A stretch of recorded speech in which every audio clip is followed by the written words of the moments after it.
pour une dizaine de correspondants et de blogueurs influents basés à Bruxelles de se reconnecter à la nature. Ici, c'est un moment, une petite bulle, juste pour vous recentrer.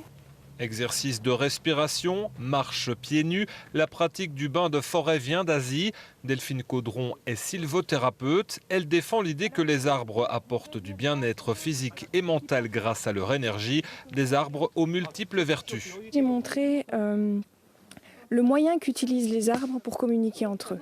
Donc ce sont des petits champignons, des petits filaments blancs qui s'étalent vraiment partout en dessous des feuilles et qui permettent aux arbres de communiquer entre eux. Donc par exemple, quand ils sont agressés par une biche ou etc., ils se transmettent des messages via ce vecteur. Pour cette journaliste qui écrit pour des millions de Chinois, l'idée d'introduire l'activité en Wallonie est jugée bonne pour attirer les touristes.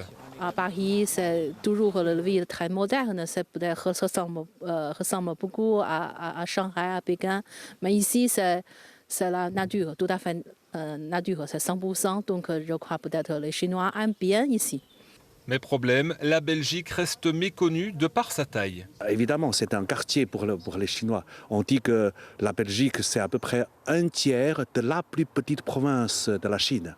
La population, toute la Belgique, 11 millions, 12 millions d'habitants, c'est la moitié de la ville de Shanghai. Donc, je fais une plaisanterie. Le Premier ministre belge, c'est un chef de village en Chine.